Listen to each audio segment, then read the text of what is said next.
Hello बच्चों, welcome to माँ शिक्षण संस्थान। आज का टॉपिक है हमारा जैव प्रक्रम, जिसका पहला लेक्चर आज हम देखेंगे। जैव प्रक्रम में सबसे पहले हम पढ़ेंगे जैव और अजैव के बारे में। जैव और अजैव के बारे में। जैव और अजैव। जैव को हम सजीव कहते हैं और अजैव को निर्जीव कहते हैं। जैव और अजैव मतलब सजीव और निर्जीव। तो हम सीधे सीधे तौर पे बोले तो हम सजीव को ऐसे ऊपर ऊपर से देख के डिफ्रेंशिएट करते हैं कि देखो वो दौड़ रहा है, देखो वो बोल रहा है, देखो वो चिल्ला रहा है, देखो वो सांस ले रहा है, देखो वो वृद्धि कर रहा है। वृद्धि मतलब ग्रो करना, बढ़ना। तो देखो वो ये सारे काम कर रहा है, तो इसलिए वो सजीव है। लेकिन बाद में ऐसा देखा गया कि कुछ सजीव ऐसे भी हैं जो सांस तो ले रहे हैं लेकिन ढंग से वृद्धि दिखा नहीं रहे। अब कुछ सजीव ऐसे भी हैं जो सांस ले रहे हैं, वृद्धि भी कर रहे हैं, लेकिन वो चिल्लाते हुए नहीं दिख रहे हैं, कुछ दौड़ते हुए नहीं दिख रहे हैं, तो कुछ एक दो प्रॉपर्टीज किसी किसी में नहीं दिखाई दे रहे हैं। तो इसीलिए ये जो ऊपर ऊपर से गतियां दिखती हैं सजीवों में, इसे हम स्पष्ट रूप से जीवन को परिभाषित करने के लिए उपयोग नहीं कर सकते हैं। इसी को लिखते हैं। आइए, सजीव का मतलब दौड़ना, बोलना और सांस लेना और वृद्धि करना, ये सारी चीजें। लेकिन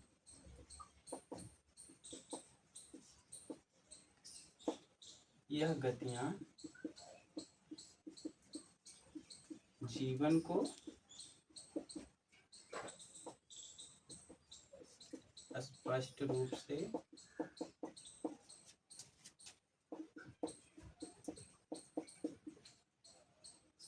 परिभाषित नहीं करती हैं। क्यों नहीं करती हैं? अब जानते हैं क्योंकि क्यों नहीं करती हैं स्पष्ट रूप से प्रभावित? क्योंकि कुछ ऐसे भी जीव हैं जो वृद्धि शो नहीं करते हैं। वृद्धि शो मतलब वृद्धि नहीं दिखाते।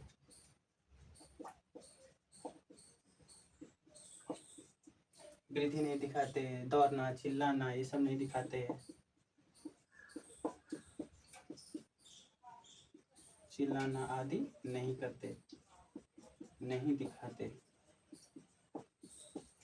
तो फिर हम सजीव को परिभाषित कैसे करेंगे? सीधे सीधे तौर पे हम कह रहे हैं कि ये सारी चीजें तो सजीव में होती हैं, लेकिन एक दो चीज कम हो जाने की वजह से इसे हम परिभाषा में नहीं लेंगे। हाँ, नहीं लेंगे। एनसीईआरटी कहती है कि नहीं, इसे हम नहीं लेंगे। हम सजीव को सीधे सीधे तौर पे कहते हैं कि सजीव होने के लिए आणविक गतियां आवश्यक हैं। आणविक गतियां मतलब आप जानते हैं दुनिया में जितना भी जीव, जितना भी आसपास की वस्तु बना है, वो छोटे छोटे कण अणुओं से मिलकर के बने हैं। वो अणु गतिशील होना चाहिए। वो अणु गतिशील है तो वो सजीव है, वो अणु गतिशील नहीं है तो वो निर्जीव है। बस सिंपल, इसी को लिखते हैं। अरे यार, लाइट आ रही है क्या?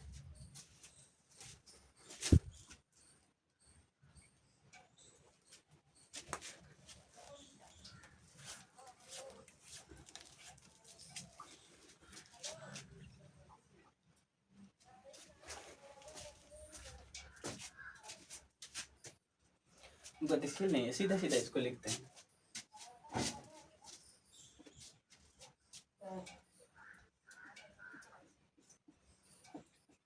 जीवन के लिए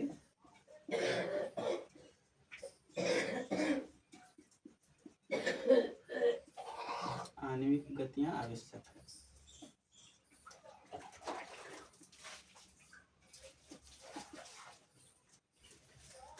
तो अगर शरीर जो छोटे छोटे अणुओं से मिलकर के बना है, वो अणु में गति है तो वो जीवन होगा, यानी कि सजीव होगा। अगर अणु में गति नहीं है तो वो निर्जीव होगा।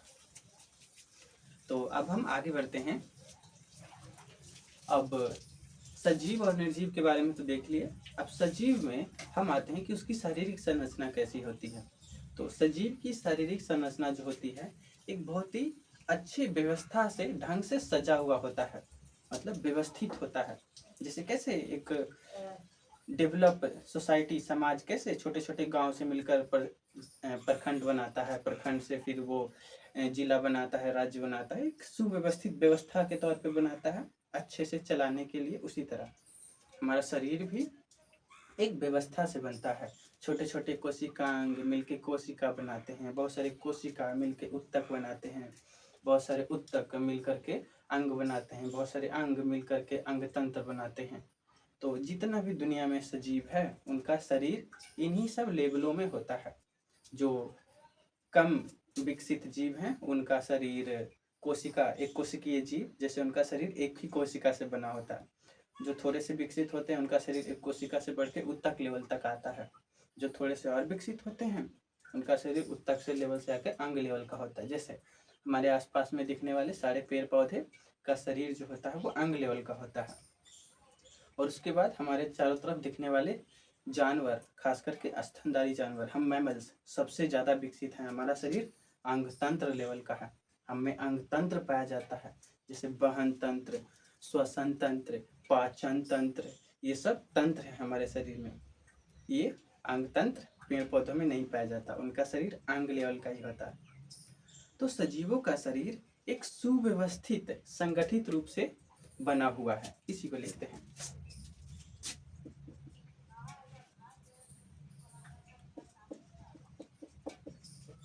जीवों की शरीर की रचना, संरचना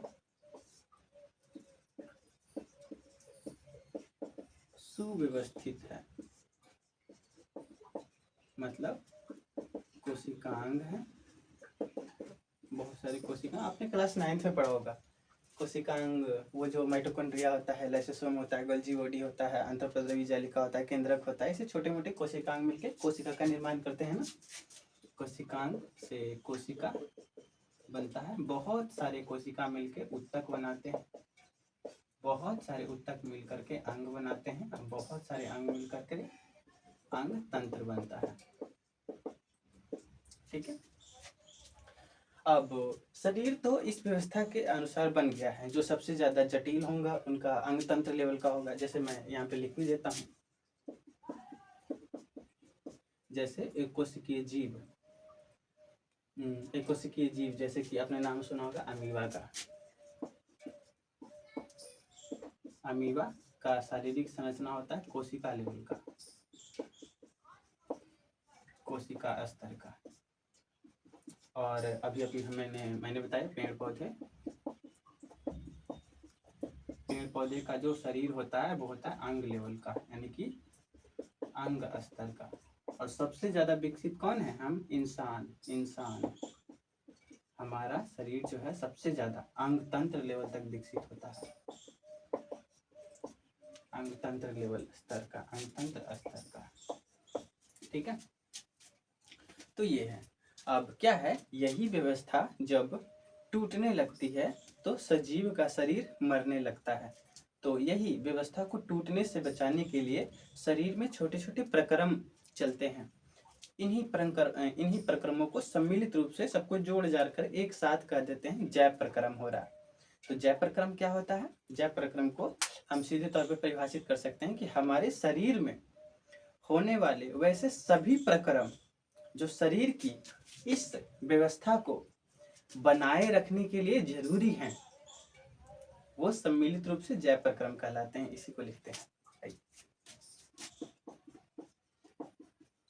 जैव प्रक्रम। हमारे शरीर में होने वाले वैसे सभी प्रक्रम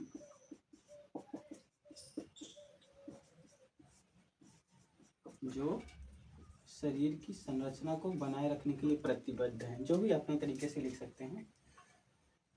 सभी प्रक्रम जो शरीर के संरचना को बनाए रखते हैं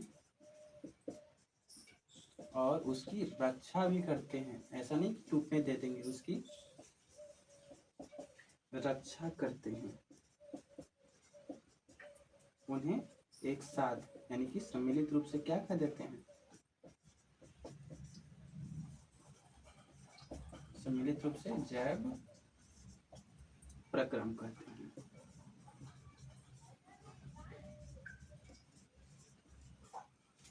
तो अब हम आगे देखेंगे कि जैव प्रक्रम में कौन कौन से प्रक्रम आते हैं हमारे शरीर में, जो शरीर को बिल्कुल एक ढांचा बनाए रखने में मदद करते हैं और उसको बचा के भी रखते हैं। इसको उधर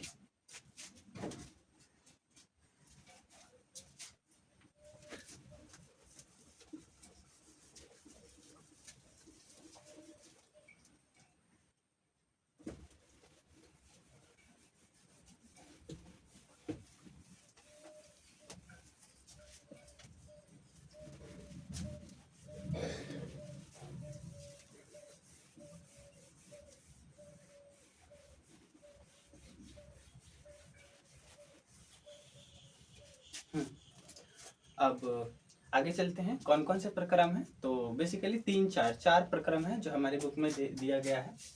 जैसे में पहला पोषण है, दूसरा श्वसन है,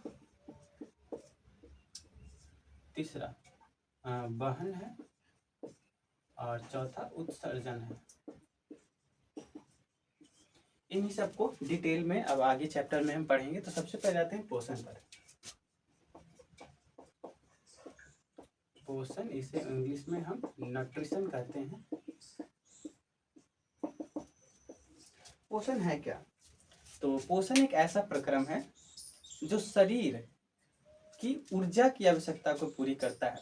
अब शरीर तो है, वो अलग अलग काम कर रहा है, तो उसके लिए ऊर्जा चाहिए। अब शरीर हमेशा एक जैसा तो नहीं होता। जब हम पैदा होते हैं तो बहुत छोटे होते हैं, धीरे धीरे बड़े होते होते होते होते होते इतने बड़े हो जाते हैं। तो ये शारीरिक ग्रोथ यानी कि वृद्धि के लिए भी ऊर्जा की आवश्यकता होगी। हम खेलते खेलते कहीं गिर जाते हैं, चोट लग जाता है, ब्लड निकल जाता है, खून निकल आता है, तो इसमें टूट फूट की मरम्मत के लिए भी ऊर्जा चाहिए। तो यही ऊर्जा हम बाहर किसी ऊर्जा स्रोत से लेते हैं। इसी प्रक्रिया को बस पोषण कहते हैं। तो सीधे सीधे तौर पे लिख सकते हैं, पोषण में किसी ऊर्जा स्रोत से अपने शरीर के अंदर ऊर्जा लेने की प्रक्रिया को पोषण कहते हैं। देखिए,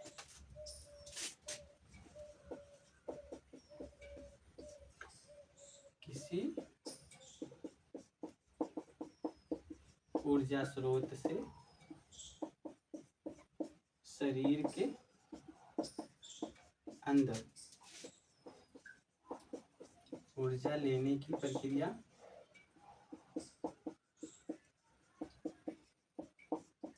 पोषण प्रक्रिया पोषण कहलाती है। क्या कहलाती है? पोषण कहलाती है।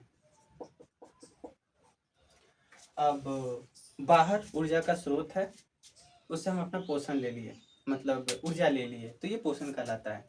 लेकिन बाहर वो ऊर्जा का स्रोत है क्या? आपने वो फिजिक्स में पढ़ा होगा, ऊर्जा का स्रोत ये जैव ऊर्जा, क्या बोलते हैं उसे, प्रकाश ऊर्जा, पवन ऊर्जा, सौर ऊर्जा। तो क्या उससे हम अपना ऊर्जा लेते हैं? नहीं ना, हम भोजन से लेते हैं ऊर्जा। तो खासकर इस चैप्टर के लिए वो ऊर्जा का स्रोत क्या होगा? भोजन होगा। इस पॉइंट को लिखिए, ऊर्जा के स्रोत को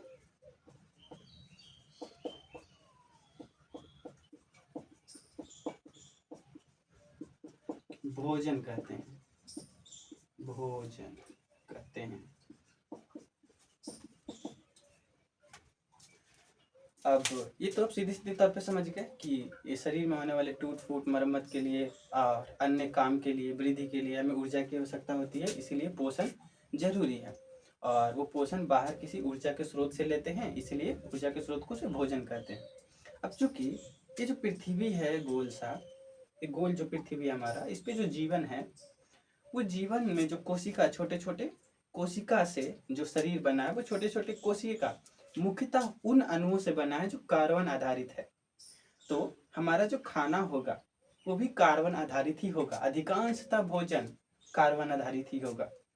इसको लिखते हैं।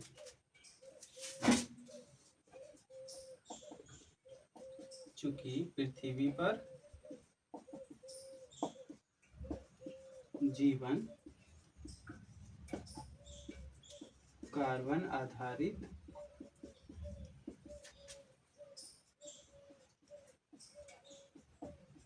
अणुओं पर निर्भर है, इसीलिए हमारा अधिकांशतः भोजन भी क्या है, अधिकांश भोजन भी कार्बन आधारित है।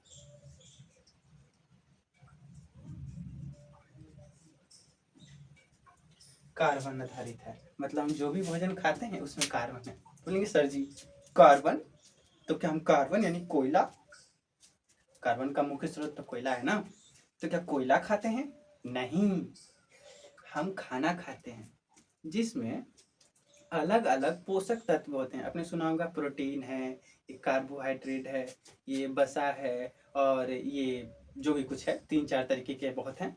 तो ये जो अलग अलग तरीके के पोषक तत्व होते हैं, इसका रासायनिक सूत्र जब देखेंगे तो उसमें कार्बन ही होगा।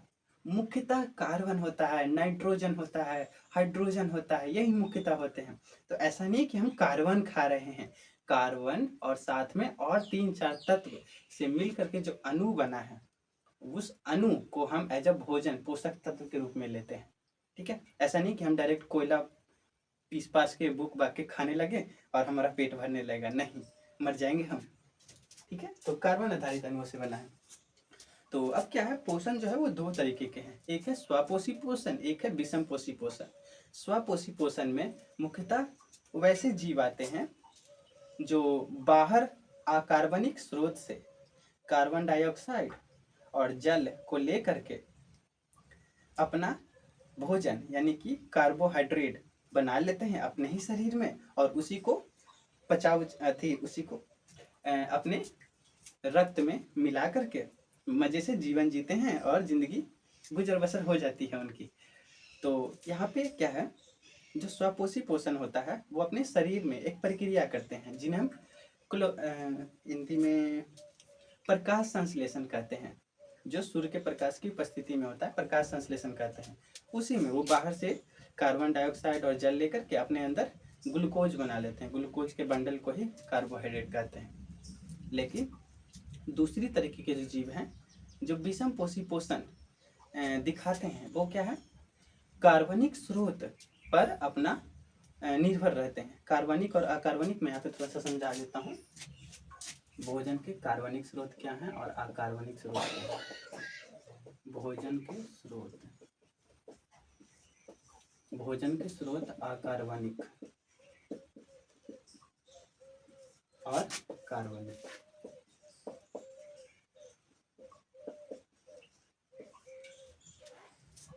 अगर मैं भोजन के स्रोत को अकार्बनिक बोलूं तो आपको समझना है निर्जीव, मतलब ऐसा भोजन का स्रोत यानी कि जो निर्जीव से आ रहा हो। अकार्बनिक का सीधा मतलब निर्जीव से समझना है आपको, और कार्बनिक का सीधा मतलब सजीव से समझना है आपको। अगर मैं बोलूं भोजन अकार्बनिक स्रोत से लिया जा रहा है मतलब निर्जीव से लिया जा रहा है, अगर मैं बोलूं भोजन कार्बनिक स्रोत से लिया जा रहा है मतलब सजीव से लिया जा रहा है, तो यहाँ पर भोजन पोषण 2 तरीके के हैं, स्वपोषी पोषण, विषमपोषी पोषण। स्वपोषी पोषण में जो भोजन होता है वो अकार्बनिक स्रोत निर्जीव से कुछ 2-3 मॉलिक्यूल यानी कि अणुओं को लेकर के अपने शरीर में प्रकाश संश्लेषण की मदद से कार्बोहाइड्रेट बना लिया जाता है, निर्मित कर लिया जाता है, और वही उनका भोजन हो जाता है। लेकिन विषमपोषी पोषण में भोजन कार्बनिक स्रोत से लिया जाता है, सजीव से। सजीव वो पेड़ पौधे हो सकते हैं या एक जीव दूसरे जीव को मार के खाए, ये हो सकता है। मतलब कहीं ना कहीं सजीव पर ही निर्भर होंगे, उसी से उनका भोजन आएगा। और ये भोजन अपने शरीर में ले जा करके वो पहले तो पचाएंगे उनको, और पचाने के बाद ग्लूकोज को अवशोषित करेंगे और अपने खून में मिलाएंगे। ठीक है, तो सबसे पहले हम आते हैं स्वपोषी पोषण पे। पहला, मैंने तो ये लिखा ही नहीं ना, इसको लिखेंगे सबसे पहले। पोषण दो प्रकार के होते हैं, पोषण के दो प्रकार हैं। ठीक है, पहला है स्वपोषी पोषण,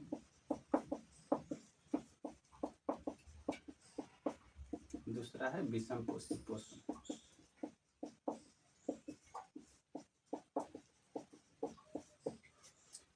अब हम आते हैं स्वपोषी पोषण पर। स्वपोषी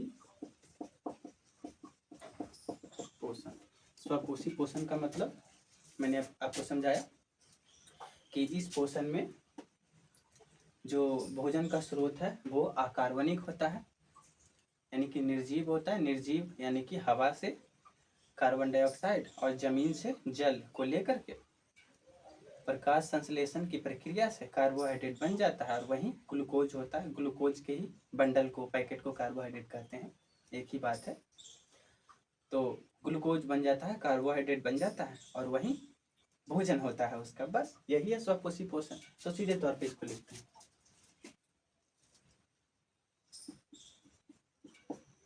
ऐसा पोषण जिसमें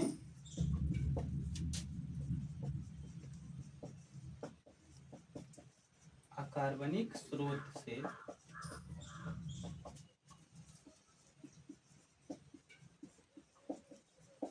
कार्बन डाइऑक्साइड और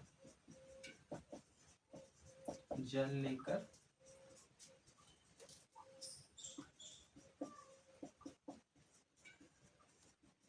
कार्बोहाइड्रेट निर्मित किया जाता है। कार्बोहाइड्रेट निर्मित किया जाता है। इसको आप सीधे सीधे कह सकते हैं कि स्वपोषी पोषण में खाना खुद ही से बना लिया जाता है। वही बात है, कार्बोहाइड्रेट खुद ही से निर्मित कर लिया जाता है। इसमें किसी दूसरे को मार करके खाने की जरूरत नहीं होती है। इसको उतारिए, फिर हम आगे बढ़ते हैं।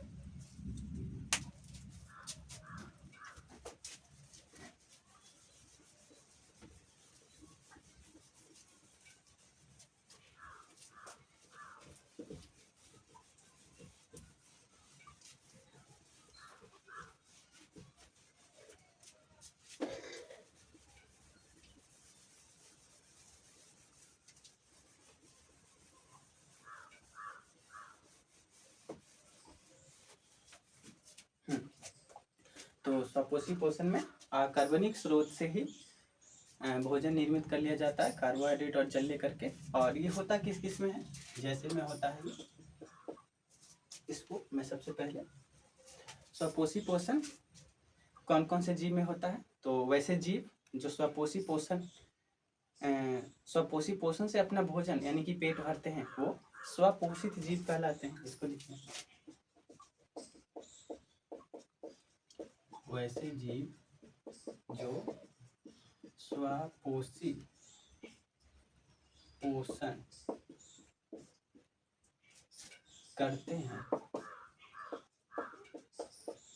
उन्हें स्वपोषित, स्व मतलब होता है खुद, पोषित मतलब खुद से पोषित मतलब पोषण ले लेना, स्वपोषित जीव कहलाते हैं। मतलब खुद से पोसा रहे हैं, खुद से खा पी रहे हैं।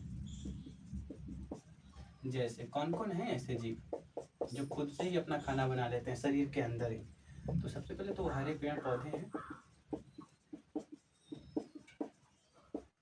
और कुछ जीवाणु भी हैं। कुछ जीवाणु को हम इंग्लिश में बैक्टीरिया कहते हैं। बोलेंगे हैं सर जी, जीवाणु बैक्टीरिया ये तो बीमारी करते हैं ना, ये खुद से खाना कैसे बनाने लगे, ये अच्छे अच्छे कैसे हो गए। बैक्टीरिया मतलब तो गंदे गंदे होते हैं, तो ये अच्छे अच्छे कैसे हो गए। नहीं, सारे बैक्टीरिया गंदे गंदे नहीं होते, कुछ बैक्टीरिया अच्छे अच्छे होते हैं। मोस्ट ऑफ बैक्टीरिया गंदे गंदे होते हैं, बीमारी करते हैं, लेकिन कुछ बैक्टीरिया अच्छे अच्छे होते हैं जो खुद से काम करके, खुद से कमाई धमाई करके अपना जीवन बसर करते हैं। ये वो है कुछ बैक्टीरिया। कुछ जीवाणु, है ना। आइए देखते हैं। तो यही होता है स्वपोषी पोषण। स्वपोषी पोषण में जो कच्ची सामग्री लेते हैं वो क्या लेते हैं, कच्ची सामग्री कौन कौन सा होता है हमारा।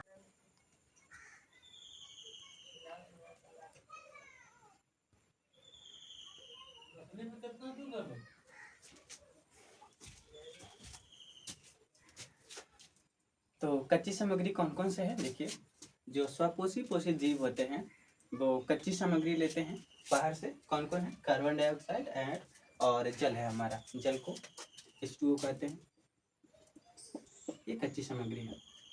तो ये जो स्वपोषी पोषित जीव होते हैं ये बाहर से कच्ची सामग्री लेकर के अपने अंदर यू करके एक प्रक्रिया करते हैं, प्रकाश संश्लेषण, और खाना बना लेते हैं, और खाना में कार्बोहाइड्रेट बना लेते हैं। तो इसके बाद आता है प्रकाश संश्लेषण, समझिए ध्यान से।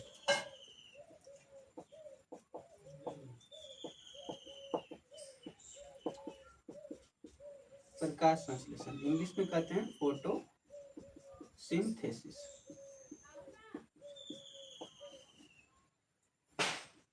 प्रकाश संश्लेषण क्या है, तो ये एक ऐसी प्रक्रिया है जिसमें जो स्वपोषी पोषित जीव जैसे कि हरे पेड़ पौधे, कुछ जीवाणु, वो बाहर से इन्वायरमेंट से कार्बन डाइऑक्साइड लेकर के, जमीन से जल लेकर के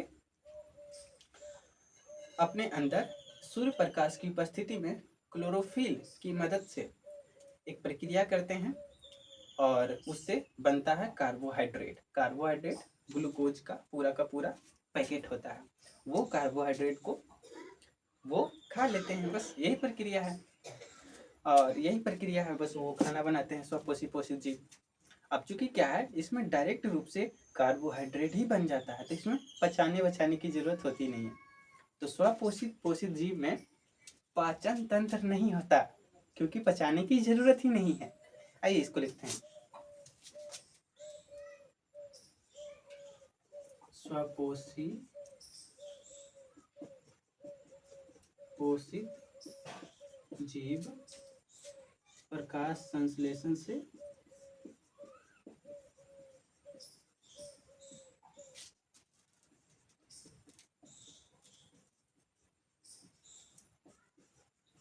अपना भोजन निर्मित करते हैं।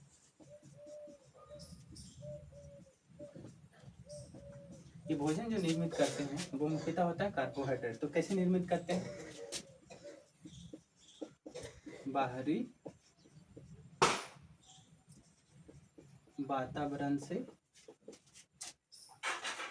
CO2 जानते हैं क्या होता है, कार्बन डाइऑक्साइड और जल, CO2 और जल मतलब H2O लेकर सूर्य प्रकाश की उपस्थिति में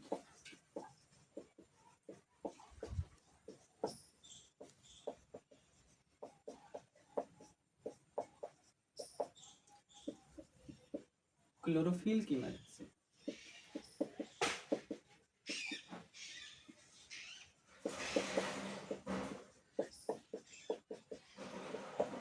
कार्बोहाइड्रेट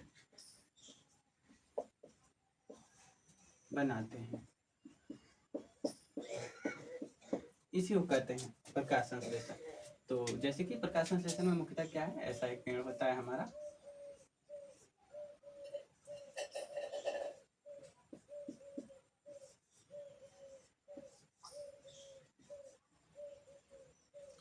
ये पेड़ बाहर से CO2 लेते हैं, नीचे से जल यानी कि H2O लेते हैं, और फिर इनके पत्तियों में क्या हो जाता है, ग्लूकोज बन जाता है। तो कैसे बनता है, CO2 प्लस H2O बाहर से लेकर के ग्लूकोज बना लेते हैं, C6H12O6, और साथ में ग्लूकोज के साथ में कुछ ऑक्सीजन भी निकालते हैं और जल भी निकालते हैं। ये है बेसिक फार्मूला आपका प्रकाश संश्लेषण का।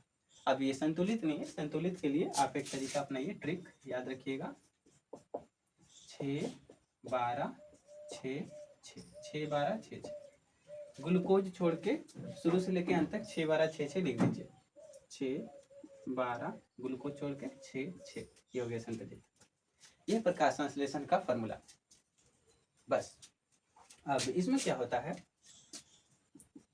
इसमें जो कार्बोहाइड्रेट बनता है, ये कार्बोहाइड्रेट पत्तियों में जमा हो जाता है। चूंकि खाना पत्तियों में ही बन रहा है, पत्तियों में जमा हो जाता है। यहाँ पे एक चीज लिख लीजिए, ज्यादा अच्छा रहेगा। सूर्य प्रकाश और नीचे क्लोरोफिल, ये दोनों आवश्यक है प्रकाश संश्लेषण के लिए। अभी जो कार्बोहाइड्रेट बनता है वो पत्तियों में बनता है। अब पत्तियों में जो पेड़ पौधों को जितना जरूरत होता है वो बढ़िया से उसको खा पी लेते हैं, ऊर्जा ले लेते हैं। लेकिन जो कार्बोहाइड्रेट बच जाता है वो पत्तियों में मंड के रूप में जमा हो जाता है। यही सेम चीज़ हमारे शरीर में भी होता है। हम जो भी खाते पीते हैं उसको पचाने के बाद जो हमें कार्बोहाइड्रेट मिलता है वो हमारे अंदर ग्लाइकोजन के रूप में संचित होता है। हम इंसानों के अंदर ग्लाइकोजन के रूप में, लेकिन पेड़ पौधों में मंड के रूप में। इसको लेते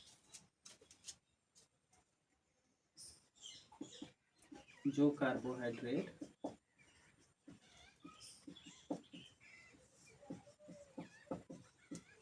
तुरंत प्रयुक्त नहीं होते,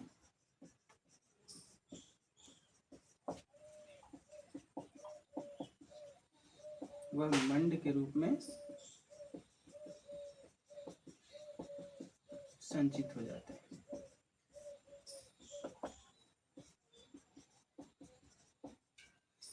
यहाँ पे एक नोट लिखिए, हम इंसानों में किसके रूप में होता है? इंसानों में यह ग्लाइकोजन के रूप में होता है, ग्लाइकोजन के रूप में। ठीक है, तो ये रहा, ये इसको उतार लीजिए आप। ये रहा आपका आज का बायोलॉजी का पहला क्लास, और फिर हम मिलते हैं अगले क्लास में। Thank you.